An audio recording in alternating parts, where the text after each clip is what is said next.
ಇದಕ್ಕೇನಾ ಅಧಿವೇಶನ ಅಂತೇಳಿ. ಯಾಕಂದರೆ ಅಧಿವೇಶನ ಬೆಳಗಾವಿಯಲ್ಲಿ ಕರೀತಾ ಇರುವಂಥದ್ದೇ ಉತ್ತರ ಕರ್ನಾಟಕದ ವಿಚಾರಗಳ ಬಗ್ಗೆ ವಿಶೇಷವಾದಂತಹ ಚರ್ಚೆಗಳಾಗಬೇಕು. ಹಾಗೆಯೇ ಕರ್ನಾಟಕದ ಅಖಂಡತೆಯ ವಿಚಾರಕ್ಕೆ ಸಂಬಂಧಪಟ್ಟಂತೆ ಸ್ಪಷ್ಟ ಸಂದೇಶಗಳು ರವಾನೆ ಆಗಬೇಕು. ನಾವು ಒಗ್ಗೂಡಿ ಇಡೀ ಕರ್ನಾಟಕದ ಅಭಿವೃದ್ಧಿಯನ್ನು ನಾವು ಮಾಡ್ತಾ ಇದ್ದೀವಿ ಅನ್ನುವಂಥದ್ದನ್ನು ರಾಜ್ಯದ ಎಲ್ಲ ಭಾಗಗಳ ಜನರಿಗೂ ಕೂಡ ಮನದಟ್ಟಾಗಬೇಕು. ಈ ಎಲ್ಲ ಕಾರಣಗಳಿಗಾಗಿ ಬೆಳಗಾವಿಯಲ್ಲಿ ಅಧಿವೇಶನವನ್ನು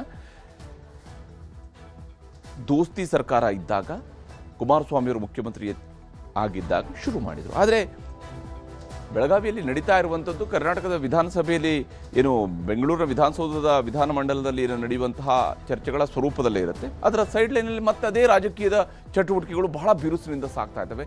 ಒಂದು ರೀತಿಯಂತಹ ರಂಗ ತಾಲೀಮು ಮಾಡೋದಕ್ಕೆ ಬೇಕಾದಂತಹ ಪರಿಸ್ಥಿತಿ ಅಲ್ಲಿ ಗೋಚರಿಸ್ತಾ ಇದೆ. ರವೀಂದ್ರ ವರದಿ ನಿಮಗೆ ತೋರಿಸ್ತೀನಿ.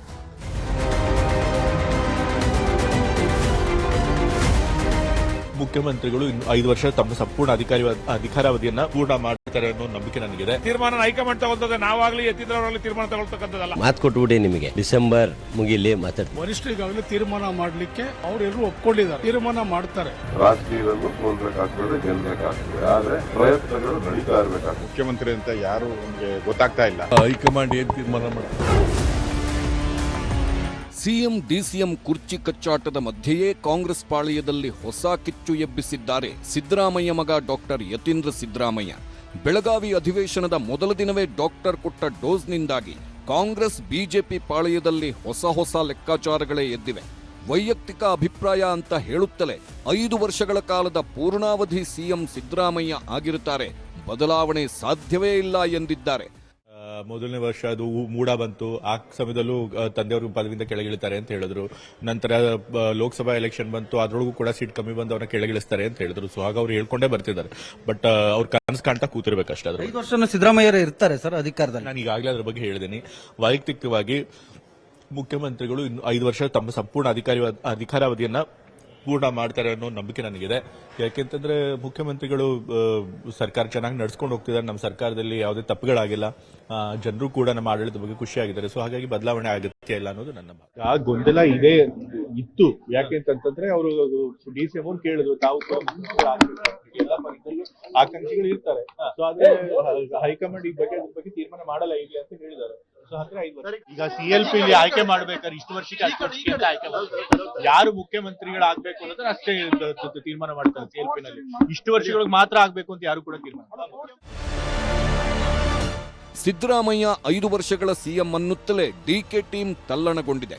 ಡಿಕೆ ಶಿವಕುಮಾರ್ ನಾಳೆ ಸುವರ್ಣ ಸೌಧಕ್ಕೆ ಬರಲಿದ್ದು ಅಲ್ಲೇ ಚರ್ಚೆ ಮಾಡಲು ತಯಾರಿ ಮಾಡಿಕೊಂಡಿದ್ದಾರೆ. ಅಧಿವೇಶನಕ್ಕೂ ಮುನ್ನ ಡಿಕೆ ಜೊತೆ ಚರ್ಚಿಸಿ ಬಳಿಕ ಒಗ್ಗಟ್ಟು ಪ್ರದರ್ಶನಕ್ಕೆ ಸಜ್ಜಾಗ್ತಿದ್ದಾರೆ. ಯತೀಂದ್ರ ಹೇಳಿಕೆ ಬಗ್ಗೆ ಈಗಾಗಲೇ ಡಿಕೆ ಬ್ರದರ್ಸ್ ಗಮನಕ್ಕೆ ತಂದಿರುವ ಆಪ್ತರು ಅಧಿವೇಶನದ ಹೊತ್ತಲ್ಲೇ ರಣತಂತ್ರ ಮಾಡಲಿದ್ದಾರೆ. ಅದಕ್ಕೆ ಪೂರಕ ಎಂಬಂತಿದೆ ಡಿಕೆಶಿ ಆಪ್ತರ ಮಾತುಗಳು. ಜನವರಿ 2ರ ನಂತರ ಮಾತನಾಡುತ್ತೇನೆ ಅಂತಾರೆ ಬಸವರಾಜ ಶಿವಗಂಗಾ. ಜನವರಿ 6 ಅಥವಾ 9ರಂದು ಆಗುತ್ತೆ ನೋಡ್ತೀರಿ ಅಂತಾರೆ ಇಕ್ಬಾಲ್ ಹುಸೇನ್. ಆಪ್ತರ ಪ್ರಕಾರ ಡಿಕೆಶಿ ಸಿಎಂ ಆಗೇ ಆಗ್ತಾರೆ ಅನ್ನೋದು ಎಲ್ಲರ ಅಚಲ ವಿಶ್ವಾಸ. ಆಯ್ತು, ಅವ್ರು ಯಾವ ಅರ್ಥದಲ್ಲಿ ಹೇಳಿದಾರ ಗೊತ್ತಿಲ್ಲ. ಹೈಕಮಾಂಡ್ ತೀರ್ಮಾನ ತಗೊಂತದ ವಿಚಾರವಾಗಿ. ಆ ತೀರ್ಮಾನ ಹೈಕಮಾಂಡ್ ತಗೊಳ್ತದೆ, ನಾವಾಗ್ಲಿ ಎತ್ತಿದ್ರವರಾಗಲಿ ತೀರ್ಮಾನ ತಗೊಳ್ತಕ್ಕಂಥದ್ದಲ್ಲ. ಅಲ್ಲ ರೀ, ಈಗ ನಮ್ಮ ಮುಖ್ಯಮಂತ್ರಿಗಳು ಸಿದ್ದರಾಮಯ್ಯ ಸಾಹೇಬ್ರೆ ಹೇಳಿದ್ದಾರೆ, ಯಾವುದೇ ಗೊಂದಲ ಇಲ್ಲ, ಅದು ಹೈಕಮಾಂಡ್ ಅವ್ರು ತೆಗೆದುಕೊಂಡಂತ ನಿರ್ಧಾರ, ಅಷ್ಟಕ್ಕೆ ನಾವು ಬದ್ಧರಾಗಿರ್ತೇವೆ ಅನ್ನೋ ಮಾತನ್ನು ಹೇಳ್ತೇನೆ. ವರಿಷ್ಠರಿಗಾಗಲೇ ತೀರ್ಮಾನ ಮಾಡಲಿಕ್ಕೆ ಅವರೆಲ್ಲರೂ ಒಪ್ಕೊಂಡಿದ್ದಾರೆ, ತೀರ್ಮಾನ ಮಾಡ್ತಾರೆ. ಸುಮ್ಮನೆ ವಿನಾಕಾರಣ ಹೇಳಿಕೆ ಕೊಟ್ಟು ನಾನು ಈಗಾಗಲೇ ಹೇಳಿದ್ದೀನಿ, ಎಲ್ಲದಕ್ಕೂ ಪಕ್ಷಕ್ಕೆ ಹಾನಿ ಮಾಡುವಂತ ಹೇಳಿಕೆ ಇವೆಲ್ಲನೂ ಕೂಡ ಯಾರೇ ಆಗಲಿ ಇದ್ದ ಹೇಳಿಕೆಗಳನ್ನು ಕೊಡಬೇಡ್ದು ಅಂತ ಹೇಳಿ ನಾನು ಮಾಧ್ಯಮದ ಮುಖಾಂತರ ಹೇಳ್ತೀನಿ. ಆಗ್ತಾರೆ, ಹೀಗೆ ಆಗ್ತಾರೆ. ಜನವರಿ 6ಕ್ಕೆ 9ಕ್ಕೆ ಕಾದ್ ನೋಡಿ. ಜನವರಿ ಮಾತಾಡ್ತೀನಿ, 100% ಮಾತಾಡ್ತೀನಿ. ಯಾಕಂದ್ರೆ ಮಾತು ಕೊಟ್ಬಿಡಿ, ನಿಮಗೆ ಡಿಸೆಂಬರ್ ಮುಗಿಲಿ ಮಾತಾಡ್ತೀನಿ. ಜನವರಿ ಒಂದು ಮೊದಲನೇ ದಿನ ಕಾಂಟ್ರವರ್ಸಿ ಬೇಡ. ಜನವರಿ 1 ಬಿಡ್ರಿ, 2ನೇ ತಾರೀಕು ಬರ್ರಿ, ಒಂದು ಮಾತಾಡೋದು ಬಿಡ್ತೀವಿ. ಅದನ್ನೆಲ್ಲ 2ನೇ ತಾರೀಕು ನಿಮಗೆ ಉತ್ತರ ಕೊಡ್ತೀನಿ, 100% ಕೊಡ್ತೀನಿ. ಯಾಕೆಂದ್ರೆ ಇಟ್ ಅಂಡ್ ರನ್ ಕೇಸ್ ಇಲ್ಲ ನಮ್ದು. ಮಾತಾಡೋಣ. ನಾನು ಈಗ CM ಆಗ್ತೀನಿ ಅಂತ ಹೇಳ್ಬೇಕು ಅಂದರೆ ಆ ಸಂದರ್ಭ ಬರಬೇಕು. ಸಂದರ್ಭ ಬಂದಾಗ ಹೇಳಿದ್ರೆ ಅದಕ್ಕೊಂದು ತೂಕ ಇರ್ತದೆ. ಸುಮ್ಮನೆ ಈಗ 100 ನಾನು CM ಆಗ್ತೀನಿ ಆಗ್ಬೋದು. ಜೀವನದಾಗ ಯಾರು ಆಗಲ್ಲ, ಯಾರು ಹಣೆ ಬರೋದು ಏನಿದೆ ಗೊತ್ತಿಲ್ಲ. ಸಂದರ್ಭ ಬಂದಾಗ ಆಗ್ತೀವಿ, ಸಂದರ್ಭ ಬರ್ತಾನೆ ಹೇಳೋದಕ್ಕೆ ಅವಶ್ಯಕತೆ ಇಲ್ಲ. ಈ ಮಧ್ಯೆ ಆಟದಲ್ಲಿನ ಸೋಲು ಗೆಲುವಿನ ದಾಳ ಬಿಟ್ಟಿದ್ದಾರೆ ಡಿಕೆ ಸುರೇಶ್. ರೇಸ್ನಲ್ಲಿ ಗೆಲ್ಲಬೇಕು ಅಂದ್ರೆ ಸೋಲುವುದು ಅನಿವಾರ್ಯ. ಆಟದಲ್ಲಿ ಸೋತಾಗಲೇ ಮುಂದೊಮ್ಮೆ ಗೆಲ್ಲೋದು ಸಾಧ್ಯ, ಅದು ರಾಜಕಾರಣಕ್ಕೂ ಅನ್ವಯ ಎಂಬ ಮಾರ್ಮಿಕ ಮಾತುಗಳೂ ಕೂಡ ಇದೀಗ ಗುಮಾನಿಗಳಿಗೂ ಪುಷ್ಟಿ ನೀಡುತ್ತಿವೆ. ಪ್ರಯತ್ನ ನಿರಂತರವಾಗಿರ್ಲಿ, ಖಂಡಿತ ಯಶಸ್ಸು ನಿಮಗೆ ಸಿಕ್ಕೇ ಸಿಗ್ತದೆ. ಇವತ್ತು ಸಿಗ್ಲಿಲ್ಲ ಅಂದ್ರೆ ನಾಳೆ ಸಿಗುತ್ತೆ, ನಾಳೆ ಸಿಗ್ಲಿಲ್ಲ ಅಂದ್ರೆ ನಾಳೆ ಸಿಗುತ್ತೆ. ಸೋಲು ಗೆಲುವಿನ ಭಾಗ. ಒಬ್ರು ಸೋಲ್ಬೇಕಾಗ್ತದೆ, ಇನ್ನೊಬ್ರು ಗೆಲ್ಬೇಕಾಗ್ತದೆ. ಕ್ರೀಡೆಯಲ್ಲೂ ಸೋಲ್ಬೇಕಾಗ್ತದೆ, ಎಲ್ಲಾ ರಂಗದಲ್ಲೂ ಕೂಡ ಸೋಲ್ಬೇಕಾಗ್ತದೆ.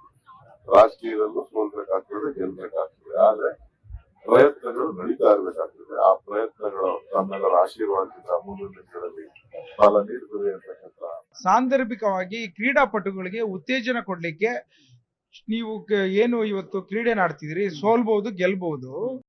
ಸೋತಾಗ ಕುಗ್ಗಂತ ಅವಶ್ಯಕತೆ ಇಲ್ಲ, ಗೆದ್ದಾಗ ತುಂಬಾ ಉಬ್ಬಂತ ಅವಶ್ಯಕತೆ ಇಲ್ಲ. ನೀವುಗಳು ಎಲ್ಲ ರೀತಿಯಲ್ಲೂ ಹೋರಾಟದ ಮನೋಭಾವದಲ್ಲಿ ಇರಬೇಕು ಅನ್ನೋ ಉದ್ದೇಶದಲ್ಲಿ ಹೇಳಿರೋಂಥ ಮಾತದು. ಹಾಗೇನೆ ನಾವು ಸಮಾಜದ ಸೇವೆ ಬಂದಂತ ಸಂದರ್ಭದಲ್ಲೂ ಸಹ ನೀವು ಎಲ್ಲೋ ಒಂದ್ ಕಡೆ ಚುನಾವಣೆಗಳು ಸೋಲ್ಬಹುದು, ಚುನಾವಣೆ ಗೆಲ್ಬಹುದು. ಯಾವುದೇ ಕಾರಣಕ್ಕೂ ನಿಮ್ಮ ಗುರಿ ಇದೆಯಲ್ಲ ಅದನ್ನ ಬಿಡುಕೂಡದು ತಲುಪಬೇಕು ಅಂತ ಹೇಳಿರೋಂಥ ಮಾತು. ಡಾಕ್ಟರ್ ಯತೀಂದ್ರ ಸಿದ್ದರಾಮಯ್ಯನವರ ಮಾತುಗಳು ಸಹಜವಾಗೇ ಸಿದ್ದು ಆಪ್ತರಲ್ಲಿ ಆತ್ಮವಿಶ್ವಾಸ ಹೆಚ್ಚಿಸಿದೆ. ಸಂಸತ್ ಅಧಿವೇಶನದ ಬಳಿಕ ಎಲ್ಲದಕ್ಕೂ ತೆರೆಬೀಳಬಹುದೆಂಬ ವಿಶ್ವಾಸ ಎದ್ದಿದೆ. ಡಿಸೆಂಬರ್ 19 ಬಳಿಕ ಹೈಕಮಾಂಡ್ ಸಂದೇಶ ಬರುವ ನಿರೀಕ್ಷೆಗಳಿವೆ. ಡಿಸೆಂಬರ್ 19ರಿಂದ ಒಂದು ವಾರ ವಿದೇಶ ಪ್ರವಾಸ ಕೈಗೊಂಡ ರಾಹುಲ್ ಗಾಂಧಿ ಕ್ರಿಸ್ಮಸ್ ಬಳಿಕ ಭಾರತಕ್ಕೆ ವಾಪಸ್ ಬರಲಿದ್ದಾರೆ. ರಾಹುಲ್ ಗಾಂಧಿ ಬಂದ ಮೇಲಷ್ಟೇ ಎಲ್ಲದಕ್ಕೂ ಸ್ಪಷ್ಟತೆ ಸಿಗಲಿದೆ. ಯತೀಂದ್ರ ಅವರು ಹೇಳಿರುವಂತಹ ಮುಂದಿನ 5 ವರ್ಷ ತಾವೇ ಸಿಎಂ ಆಗಿರ್ತೀರಿ ಅಂತ ಹೇಳಿ ಸರ್. ಯಾರು? ಯತೀಂದ್ರ ಅವರು ಹೇಳಿರುವಂತಹ ಹೈಕಮಾಂಡ್ ನಾವು ಎಲ್ಲಿ ನೋಡಪ್ಪ, ಹೈಕಮಾಂಡ್ ಏನ್ ತೀರ್ಮಾನ ಮಾಡ್ತಾರೆ? ಹೈಕಮಾಂಡ್ ನಾವು ಎಲ್ಲಿ ನೋಡಪ್ಪ, ಹೈಕಮಾಂಡ್ ಏನ್ ತೀರ್ಮಾನ ಮಾಡ್ತಾರೆ? CLP ನಲ್ಲಿ ವೋಟಿಂಗ್ ನಡೆದಿದೆ. ವೋಟಿಂಗ್ ನಡೆದು CLP ಲೀಡರ್ ಎಲೆಕ್ಟ್ ಆಗಿರೋದು. He has been elected for A period of 5 years. ಈ ಮಧ್ಯೆ ಬದಲಾವಣೆ ಆಗಬೇಕು ಅಂತ ಹೇಳಿದ್ರೆ ಅವರು ರೆಸಿಗ್ನೇಷನ್ ಕೊಟ್ರೆ ಇನ್ನೊಬ್ರು ಬರ್ಲಿಕ್ಕೆ ಸಾಧ್ಯ. ಅವ್ರು ರೆಸಿಗ್ನೇಷನ್ ಕೊಡೋವರೆಗೂ ಅವರೇ ಲೀಡರ್ ಇರ್ತಾರೆ. ಯತೀಂದ್ರ ಸಿದ್ದರಾಮಯ್ಯ ಅವರು ಹೇಳಿದ್ದಾರೆ, 10 ಸಾರಿ ಮಾದೇವಪ್ಪ ಹೇಳಿದ್ದಾರೆ, 10 ಸಾರಿ ಪರಮೇಶ್ವರ್ ಹೇಳಿದ್ದಾರೆ, ಜಮೀರ್ ಅಹಮದ್ ಹೇಳಿದ್ದಾರೆ, ಜಾರ್ಜ್ ಹೇಳಿದ್ದಾರೆ, ಎಲ್ಲರೂ ಹೇಳಿದ್ದಾರೆ. ಅದಕ್ಕೆ ಇವತ್ತು ಮತ್ತೆ ನಾವು ಹೊಸದು ಹೇಳೋದು ಅವಶ್ಯಕತೆ ಇಲ್ಲ. ಇಷ್ಟು ಮಂದಿ ಹೇಳಿದ್ಮ್ಯಾಗ ನಾವು ಹೇಳೋದು ಅವಶ್ಯಕತೆ ಇಲ್ಲ. ಇಷ್ಟು ಜನ ಆಲ್ರೆಡಿ ಹೇಳಿದ್ದಾರೆ. ಸೊ ಅದು ಇರ್ತಾರೋ ಬಿಡ್ತಾರೋ ಅನ್ನೋದು ಹೈಕಮಾಂಡ್ ಅಂತ CM ಅವರ ಖುದ್ದು ಹೇಳಿದ್ದಾರೆ. ಸೊ ಅವ್ರಿಗೆ ಸಂಬಂಧಪಟ್ಟ ವಿಚಾರ ಅದು ಈಗ ಹತ್ರ ಚರ್ಚೆ ಅವಶ್ಯಕತೆ ಇಲ್ಲ. ಹೇಳಿಕೆಗಳು ಕೂಡ ಬರ್ತಾ ಇದಾವೆ. ಅವ್ರವ್ರ ವೈಯಕ್ತಿಕ ಯಾರು ಏನಾರು ಹೇಳಿರ್ಬೋದು. ನಮಗೆ ರಾಜ್ಯದಲ್ಲಿ ಸಿದ್ದರಾಮಯ್ಯನವರು DK ಶಿವಕುಮಾರ್ ಇಬ್ರು ಹೈಕಮಾಂಡ್ ತೀರ್ಮಾನಕ್ಕೆ ಬದ್ಧ ಅಂದಮೇಲೆ ಹೈಕಮಾಂಡ್ ಅದೇನ್ ತೀರ್ಮಾನ ಮಾಡ್ತಾರೆ ಅಥವಾ ಅವರಿಬ್ಬರು ಮಧ್ಯದಲ್ಲಿ ನಡೆಯುತ್ತೆ ಅಷ್ಟೇ. ನಮ್ಮ ಪಕ್ಷ ಶಿಸ್ತಿನ ಪಕ್ಷ. ಹೈಕಮಾಂಡ್ಗೆ ಎಲ್ಲರೂ ತಲೆ ಬಾಗ್ತೀವಿ ಅಂತ ಮುಖ್ಯಮಂತ್ರಿಗಳು ಹೇಳಿದ್ದಾರೆ, ಉಪಮುಖ್ಯಮಂತ್ರಿಗಳು ಹೇಳಿದ್ದಾರೆ. ಇವ್ರು ಅವ್ರ ಮನೆಗೆ ಹೋಗಿ ಬ್ರೇಕ್ಫಾಸ್ಟ್ ಮಾಡಿದರೆ, ಅವ್ರು ಇವ್ರ ಮನೆಗೆ ಬಂದು ಬ್ರೇಕ್ಫಾಸ್ಟ್ ಮಾಡಿದ್ದಾರೆ. ತಾವೆಲ್ಲ ಮಾಧ್ಯಮದಲ್ಲಿ ತೋರಿಸಿದ್ರ ಏನೇನು ಬ್ರೇಕ್ಫಾಸ್ಟ್ ಮಾಡಿದ್ದಾರೆ ಅನ್ನೋದನ್ನ ತೋರಿಸಿದ್ರ. ಇಬ್ರು ಹೇಳಿದ್ ಒಂದೇ ಸ್ಟೇಟ್ಮೆಂಟು, ಹೈಕಮಾಂಡ್ ಹೇಳಿದ್ನ ನಾವು ಪಾಲಿಸ್ತೀವಿ ಅಂತ. ಸೊ ಬೇರೆಯವರ ಸ್ಟೇಟ್ಮೆಂಟ್ಗೆ ಅಷ್ಟೊಂದು ಇದಿಲ್ಲ ಅಂತ ಹೇಳಲಿಕ್ಕೆ ಬಯಸ್ತೀನಿ. ಡಾಕ್ಟರ್ ಯತೀಂದ್ರ ಹೇಳಿಕೆಯನ್ನ ಬಿಜೆಪಿ ರೆಬೆಲ್ ಶಾಸಕ, ವಿಜಯಪುರ ನಗರ ಶಾಸಕ ಬಸನಗೌಡ ಪಾಟೀಲ್ ಯತ್ನಾಳ್ ತಮ್ಮದೇ ಸ್ಟೈಲ್ನಲ್ಲಿ ಟೀಕಿಸಿದ್ದಾರೆ. ಸಿದ್ದರಾಮಯ್ಯ ಮಗ ಹೇಳ್ತಾನಂದ್ರೆ ಅಧಿಕೃತ ಅಂದ್ರೆ ಯುದ್ಧ ಮುಂದುವರೆದ ಭಾಗ ಇದೆ ಅಂತ ಒಪ್ಕೊಂಡಂಗ ಆಯ್ತು. ನೀನ್ ನೋಡ್ಬೇಕು ಅಧಿವೇಶನದಾಗ ಏನು ಇಡ್ಲಿ ತಿತ್ತಾರೋ, ದೋಸೆ ತಿತ್ತಾರೋ, ಏನೋ ಒಬ್ರು ಕಪಾಳಿಗಳು ಹೊಡಿತಾರೋ, ಯಾರು ನೋಡ್ಯಾರ. ಈ ಮಧ್ಯೆ KN ರಾಜಣ್ಣ ಹಾಗೂ ಬಾಲಕೃಷ್ಣ ಮಧ್ಯೆಯೂ ಜಟಾಪಟಿ ಜೋರಾಗಿದೆ. 5 ವರ್ಷ ಪೂರ್ತಿ CM ಸಿದ್ದರಾಮಯ್ಯ ಎಂಬ ರಾಜಣ್ಣ ಮಾತುಗಳಿಗೆ ಬಾಲಕೃಷ್ಣ ಟಾಂಗ್ ಕೊಟ್ಟಿದ್ದರು. ಅದಕ್ಕೆ ತಿರುಗೇಟು ಕೊಟ್ಟರು ರಾಜಣ್ಣ. ರಾಜಣ್ಣ ಅವರು ಇವತ್ತೊಂದು ಮಾತಾಡಿದ್ದಾರೆ. ರಾಜಣ್ಣ ಅವ್ರ ವಿಚಾರ ಯಾಕೆ ಚರ್ಚೆ ಮಾಡ್ತಿರ್ರಿ? ಸುಮ್ಮನೆ ರಾಜಣ್ಣ ಅವರ ಚರ್ಚೆ ಅಪ್ರಸ್ತುತ. ಯಾವ ಪಾರ್ಟಿ ಕಾಂಗ್ರೆಸ್ ಇದೆ, ಯಾವನಿಂದ ನಾನೇನು ಕಲಿಬೇಕಾಗಿಲ್ಲ, ಗೊತ್ತಾಯ್ತಾ? I am A part and parcel of the Congress party for the last 50 years. ಬಾಲಿಶ ಹೇಳಿಕೆಗಳನ್ನು ಅವ್ರಿಗೆ ಕೇಳ್ಕೊಳ್ಳಿ. ಹೀಗೆ CM ಕುರ್ಚಿಗಾಗಿ ಕಚ್ಚಾಡುತ್ತಿರುವ ವಿಚಾರವೇ ಇದೀಗ ಪ್ರತಿಪಕ್ಷಗಳಿಗೂ ಅಸ್ತ್ರವಾಗಿದೆ. ಸರ್ಕಾರದ ವಿರುದ್ಧ ಅವಿಶ್ವಾಸ ಗೊತ್ತುವಳಿ ಮಂಡನೆಗೆ ಬಿಜೆಪಿ ಸಿದ್ಧತೆ ನಡೆಸಿದೆ.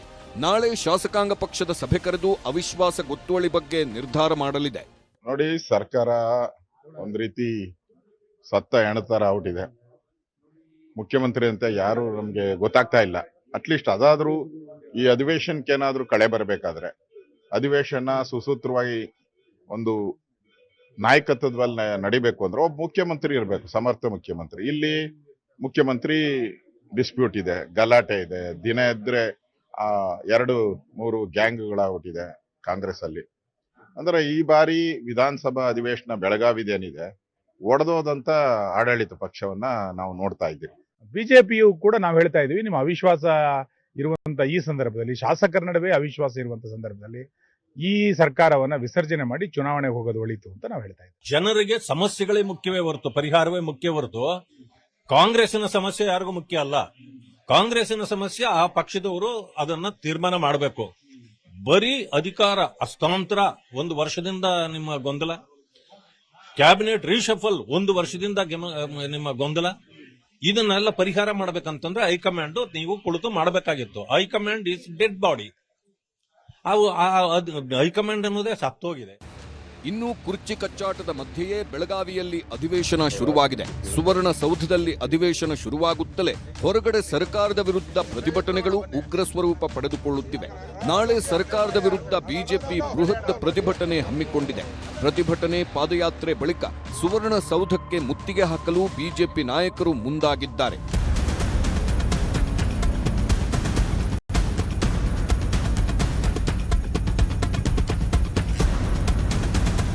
ಪ್ರತಿಪಕ್ಷಗಳ ಈ ಹೋರಾಟವನ್ನ ಕಾಂಗ್ರೆಸ್ ಟೀಕಿಸಿದೆ.